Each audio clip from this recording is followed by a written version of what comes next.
Hello everyone, क्या हाल है मेरा लाल। आज हम लोग स्टार्ट करने वाले हैं क्रैमर्स रूल। ये डिटर्मिनेंट का ही एक पार्ट है क्रैमर्स रूल। इसके बारे में बेसिकली हम लोग बात करने वाली है। एप्लीकेशन ऑफ डिटर्मिनेंट में आता है क्रैमर्स रूल। क्रैमर्स रूल में बेसिकली होता है कि अब हम लोग लीनियर इक्वेशन इन 2 वेरिएबल और लीनियर इक्वेशन इन 3 वेरिएबल को सॉल्व करते हैं। आपको पता है लीनियर इक्वेशन इन 2 वेरिएबल और लीनियर इक्वेशन इन 3 वेरिएबल के बारे में आप लोग जानते हैं। आपने सॉल्व किया linear equation in 2 variable in 10 class. 10 class में आपने पढ़ा होगा बहुत सारा मेथड। एक होता है ग्राफिकल मेथड, फिर होता है आपको क्या, एक होता है elimination method, cross multiplication method, फिर आपने पढ़ा होगा उसमें सब्स्टिट्यूशन मेथड।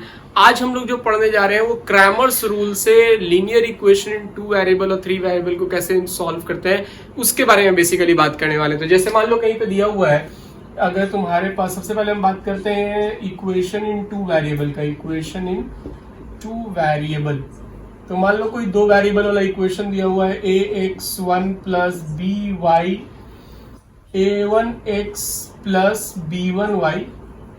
मान लीजिए दिया हुआ है a1x प्लस b1y बराबर c1 और a2x प्लस b2y बराबर c2। ये 2 इक्वेशन है। लीनियर इक्वेशन 2 वेरिएबल, जब 2 वेरिएबल होगा तो 2 इक्वेशन होगा, ऑब्वियस सी बात है।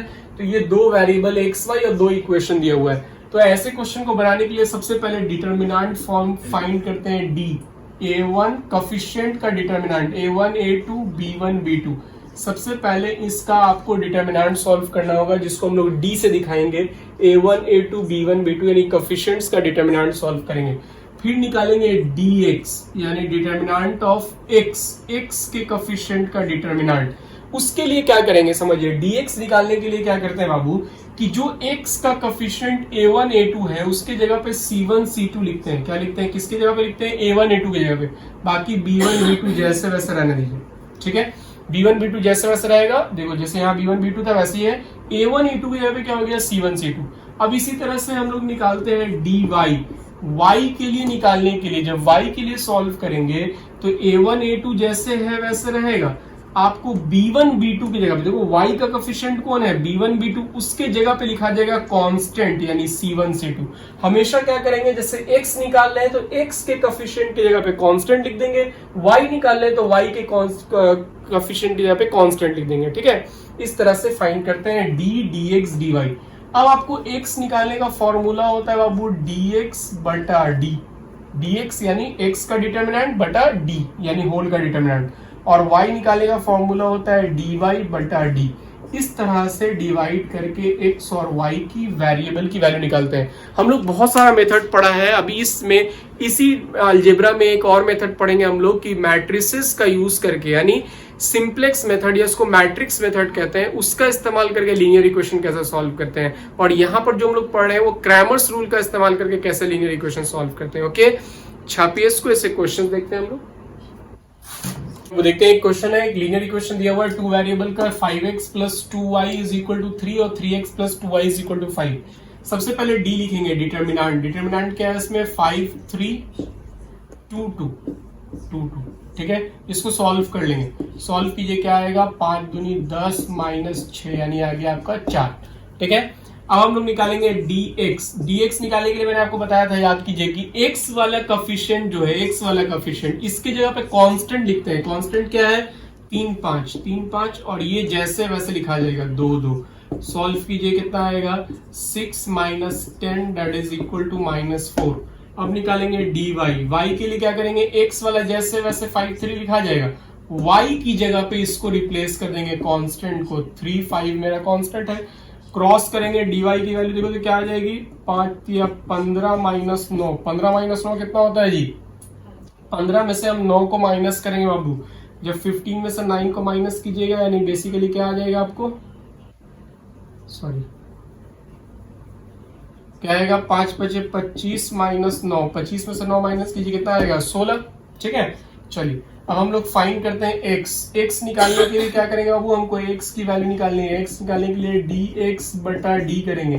x कितना है, dx कितना है मेरा, -4 बटा d कितना था 4, कट जाएगा, कितना आएगा, -1। x की वैल्यू आ गई। y निकालने के लिए क्या करेंगे, dy बटा d। dy कितना है जी, देखो 16 बटा d कितना है 4, 16 बटा 4 कट जाएगा, क्या आएगा 4, यानी x की वैल्यू आ गई -1, y की वैल्यू आ गई 4। ये मेरा एक्स वाई निकल गया आंसर। ठीक है, तो आपने बहुत सारे मेथड से बनाया है लीनियर इक्वेशन 10th क्लास में। अभी जो हम लोग पढ़ रहे हैं वो क्रैमर्स रूल है, क्रैमर्स रूल से इसी तरह से सॉल्व करते हैं। ओके, छापिए और क्वेश्चन देखते हैं। आइए अब देखते हैं, जब 3 वेरिएबल होगा तो क्या होता है। 3 वेरिएबल का मतलब क्या हो गया, 3 equation a1x plus b1y plus c1z is equal to d1, a2x plus b2y plus c2z is equal to d2 और a3x plus b3y plus c3z is equal to d3। भाऊ मेरा आपको पता है कि जब 3 इक्वेशन होता है तो 3 वेरिएबल होता है। अभी हम लोग ये इक्वेशन सॉल्व करने जा रहे हैं, इक्वेशन इन 3 वेरिएबल, 3 वेरिएबल वाला। तो 3 वेरिएबल का मतलब है एक्स वाई जेड 3 वेरिएबल। जब 3 वेरिएबल तो मतलब 3 इक्वेशन होगा, ये कंफर्म है। अब इसमें हम लोग को एक्स वाई जेड की वैल्यू फाइंड आउट करनी है। सबसे पहले वही काम करेंगे, डी निकालेंगे। डी के लिए क्या होगा, a1 a2 a3 b1 b2 b3 coefficient लिखेंगे, c1 c2 c3 सारे कफिशिएंट को हमने लिख दिया। अब इसको सॉल्व कर लेंगे, डिटरमिनेंट सॉल्व करना आता है एक्सपेंड करके, और dx निकालेंगे। dx क्या होगा बाबू, तो x के कॉफिशिएंट को कांस्टेंट से रिप्लेस कर देंगे, d1 d2 d3 जैसे b1 b2 b3 है वैसे रहेगा, c1 c2 c3 जैसे वैसे रहेगा। ठीक है, इसी तरह से dy निकालेंगे। y के लिए क्या होगा, x का कॉफिशिएंट जो है a1 a2 a3 वैसे रहेगा, y वाला जो कॉफिशिएंट है इसको रिप्लेस कर देंगे। तो b1 b2 b3 की जगह पे क्या हो जाएगा, d1 d2 d3 c1 c2 c3 जैसे वैसे। अब हम क्या करेंगे, dz निकालेंगे। तो dz क्या होगा वो देखिए, तो dz देखिए, तो z के लिए हम क्या करेंगे, इसी में सिर्फ c वाला यानी z वाले कोएफिशिएंट को हटा देंगे। तो मेरा क्या है, a1 a2 a3 जैसे वैसे रहेगा, b1 b2 b3 जैसे वैसे रहेगा, c1 c2 c3 की जगह लिखेंगे d1 d2 d3।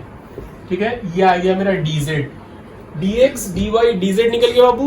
अब हमको सिंपल x की वैल्यू निकालनी है, तो क्या लिखेंगे, dx बटा d। सिंपल सॉल्व कर लेंगे, dx dy dz तीनों को अलग अलग सॉल्व करना पड़ेगा। इसको 4 डिटरमिनेंट आपको सॉल्व करना पड़ेगा। x निकालने के लिए dx बटा dy, y निकालने के लिए dy बटा d और z निकालने के लिए dz बटा d। इस तरह से करके आपको सारी वैल्यू निकल जाएगी x y z तीनों की। ओके, छापिए, क्वेश्चन करते हैं। क्वेश्चन देखते हैं, बोल रहा है कि ये आपको बनाना है क्रैमर्स रूल से एक डिटरमिनेंट से सॉल्व करके। सबसे पहले हम लोग क्या लिखेंगे, डी लिखेंगे। ठीक है, 3 ऑर्डर का है, 3 वेरिएबल 3 इक्वेशन, 3 वेरिएबल 3 इक्वेशन है इसमें।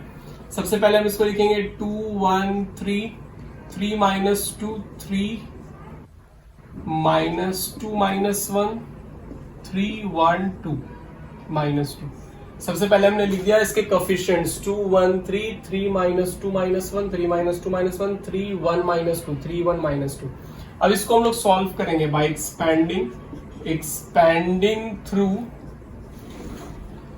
रो वन से एक्सपैंड करेंगे। रो वन में क्या है 2, उसके बाद क्या है -2 1 -1 -2, फिर है बीच में -3 और उसके बाद क्या है 1 3 1 -2, फिर है +3 और इसके साथ क्या है 1 -2 3 -1। जानते हैं इस तरह से हम लोग 2 को एक्सपैंड कैसे करते हैं, पहला एलिमेंट को उसके कोफैक्टर से, दूसरा एलिमेंट को उसके कोफैक्टर से, तीसरा को फिर उसके कोफैक्टर से मल्टीप्लाई करते हैं। अब इसको हम लोग एक्सपैंड करेंगे, अब देखेंगे क्या वैल्यू आ रही है एक्सपैंड करने के बाद। मल्टीप्लाई कीजिए, कितना आएगा 4, अब माइनस माइनस +1। ठीक है, यहां से आएगा -2 -3 प्लस यहां से आएगा -1 और +6। ठीक है, यहां से हो गया 4 1 5 5 दूनी 10 10 माइनस 3 2 5 5 3 15 माइनस माइनस +15। यहां से आएगा 5 5 3 15, यानी आ गया तुम्हारे पास 15 15 30 और 10 40। ये आ गया मेरे पास डिटरमिनेंट डी। अब हम क्या निकालेंगे, dx निकालेंगे। अब dx निकालने के लिए क्या करेंगे समझिए,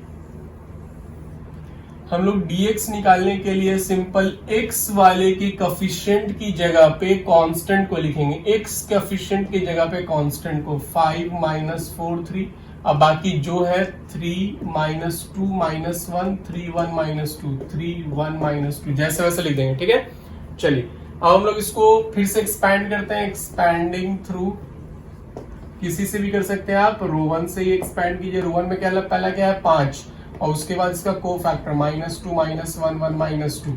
फिर है -3, अब -3 के साथ उसका को फैक्टर यानी -4 3 1 -2, फिर है अगला 3 और 3 के साथ उसका को फैक्टर, क्या है को फैक्टर -4 -2 3 -1। अब इसको सॉल्व करके देखेंगे क्या वैल्यू आ रही है। सॉल्व कीजिए, देखिए क्या वैल्यू आ रही है। यहां से क्रॉस करेंगे तो 4 -+1, यहां से क्रॉस कीजिए 4 दूनी 8 और -3 प्लस यहां से क्रॉस कीजिए क्या आएगा 4 -4 इंटू -1 क्या आएगा 4 आएगा, और इसको यहां से मल्टीप्लाई कीजिए +6 3 दूनी 6, यहां से सॉल्व कीजिए क्या आएगा 5 और 5 25, ठीक है। यहां से बचेगा 5 5 तिया 15 और यहां से आएगा 6 4 10 10 तिया 30 आ गया, यानी कितना आ जाएगा आपके पास 30 में इस 25 को प्लस कीजिए, 30 से 25 को प्लस कीजिएगा कितना आएगा वो 55 -15 डेट इज 40, यानी dx की वैल्यू आ गई 40, ठीक है। dx की जो वैल्यू आई है उससे अगर आपको x निकालना है तो आप क्या करेंगे dx बटा d करेंगे ना, फॉर्मूला होता है x निकालने का dx बटा d। dx कितना था जी, dx 40 मेरा आया है, ठीक है, और d कितना है, d भी 40 आया है, तो 40 बटा 40 कट के क्या आ गया 1, यानी x की वैल्यू हो गई मेरे पास 1 आ गया 1। इसी तरह से dy निकालेंगे तो हम dy निकाल के भी दिखा देते हैं, उसी तरह से dz निकालेंगे dy, ठीक है। यहां से मेरा x की वैल्यू आ गई, अब y निकालने के लिए dy लिखना पड़ेगा, तो ये जैसे है 2 1 3 लिखाएगा, ये जो y वाला कोफिशिएंट है इसके जगह पे कांस्टेंट लिखा जाएगा 5 -4 3, और ये जैसे वैसे लिखाएगा 3 1 -2। फिर से इसको एक्सपैंड करेंगे, एक्सपैंडिंग थ्रू रो 1 क्या है 2 को एक्सपैंड करेंगे -4 1 3 -2, फिर -5 और 5 को एक्सपैंड करेंगे 1 3 1 -2, फिर है +3 और 3 को एक्सपैंड करेंगे 1 3 -4 3। अब इसको सॉल्व करके देखेंगे कितना आ रहा है, सॉल्व करके देखा जाए कितना आ रहा है, ठीक है। हम ये वाला पोर्शन मिटा करके इसको सॉल्व कर रहे हैं क्योंकि नीचे ज्यादा आपको दिखेगा नहीं, तो हम इस पोर्शन को मिटा करके y और z निकालते हैं, ठीक है। तो आप इसको छाप लीजिए और रोक करके अभी स्टॉप करके वीडियो हम आगे बात करते हैं। चलिए इसको हम लोग सॉल्व कर रहे हैं, क्या आएगा देखो तो, क्रॉस करो 8 -3 फिर -5 और इसको क्रॉस करो -2 -3, फिर इसको +3 इंटू यहां से क्रॉस कीजिए 3 और -+12 क्या आया देखा जाए 5 5 दूनी 10 5 और 5 25 15 और 15 तिया 45, क्या आ रहा है देखो तो बहु अच्छे से 45 25 और 10 यानी कितना आएगा 80 आएगा, ठीक है। तो जब y की वैल्यू निकालने के मतलब है dy बटा d, dy कितना है 80 और d कितना था 40, कटेगा क्या आ गया y की वैल्यू आ गई 2। जैसे यहाँ पे x निकला था 1, y निकल गया कितना 2 निकल गया बाबू। अब इसी तरह से z निकालने के लिए आपको क्या निकालना पड़ेगा dx dz। अब dz निकालने के लिए क्या करेंगे, ठीक है, क्वेश्चन तो मेरा मिट गया लेकिन चलो लिखते हैं। dz निकालने के लिए बेसिकली क्या करेंगे, फर्स्ट वाला जो x वाला था देखिएगा अपने क्वेश्चन में, x वाले को वैसे लिख दिया, जो y वाला था हम थोड़ा सा क्वेश्चन में से देखने की कोशिश कर रहे हैं, जो y वाला था उसको लिख दिया y की जगह पे। आप देखिएगा क्वेश्चन में x की जगह ये होगा, y की जगह ये होगा, तो x की जगह वाले पे x को लिख दिया, y वाले जगह पे y को लिख दिया। अब z वाली जगह पे यानी जहां पे z था वहां पे कांस्टेंट लिखा जाएगा, कौन 5 -4 3, ठीक है। अब इसको सॉल्व करेंगे और देखेंगे कि मेरा क्या आ रहा है वैल्यू। एक्सपैंड करते हैं, एक्सपैंडिंग थ्रू रो 1 से एक्सपैंड करते हैं, इसको मिटा रहे हैं, ठीक है। अभी से छाप लीजिए स्टॉप करके, फिर हम इसको मिटा रहे हैं। x मेरा यहाँ आया होगा, अब इसको एक्सपैंड करेगा वो रो 1 से, क्या होगा 2 और उसका को फैक्टर -4 -1 -3 और उसका को फैक्टर क्या होगा 1 3 -4 3, फिर +5 और उसका को फैक्टर क्या है 1 3 -2 -1। चलिए सॉल्व कीजिए क्या आ रहा है देखिए, कितना है -6 और -4, माइनस माइनस प्लस हो जाएगा, बीच में माइनस का साइन ऑलरेडी होता है, -3 और यहां से कितना आएगा 3 और प्लस ये हो जाएगा 4 तिया 12 प्लस 5, ये करेंगे कितना आएगा -1 और माइनस माइनस प्लस 6। चलिए देखते हैं क्या आया। यहां से आया 6 4 10, 10 दूनी 20, -20। यहां से आया 15, 15 तिया 45, -45 प्लस 25, ठीक है, यानी बेसिकली आ जाएगा यहां से -40, ठीक है। तो dz निकल गया -40, तो बाबू z क्या होगा, ऑब्वियस सी बात है, z अगर हम निकालना चाहेंगे तो क्या होता है dz बटा d, दैट इज -40 बटा +40, कट के आ गया -1, यानी बेसिकली यहाँ पे लिखेंगे हेंस x बराबर 1, y बराबर 2 और z बराबर -1 इज आवर आंसर। ये मेरा फाइनल आंसर हो गया, ठीक है। तो इसी तरह से बेसिकली आपका क्रैमर्स रूल का क्वेश्चन बनता है। आपको मैंने डिटरमिनेंट सॉल्व करना बताया है, एकदम सेम डिटरमिनेंट सॉल्व जैसे करते हैं वैसे बनाइएगा। सिर्फ जहां पे dx, dy या dz निकालना होगा, वहां पे dx निकालने के लिए x वाले कोफिशिएंट के जगह पे कांस्टेंट लिखेंगे, बाकी y और z वाला कोफिशिएंट वैसे ही रहेगा। dz निकालना होगा तो x और y वाला कोफिशिएंट वैसे ही होगा, सिर्फ z वाले को चेंज करेंगे कांस्टेंट के साथ। ओके, छापिए, इसका कुछ क्वेश्चंस दे देते हैं, आप उसको घर से बना लीजिएगा। क्रैमर्स रूल में इतना ही है, ज्यादा कुछ नहीं है। क्वेश्चन मैंने आपको एक एक क्वेश्चन दोनों का बता दिया है, अब बाकी आपको प्रैक्टिस करना है बाबू, ठीक है। क्रैमर्स रूल यहीं तक, अगला चैप्टर नेक्स्ट क्लास में पढ़ेंगे। ओके, तब तक के लिए टेक केयर, गुड बाय।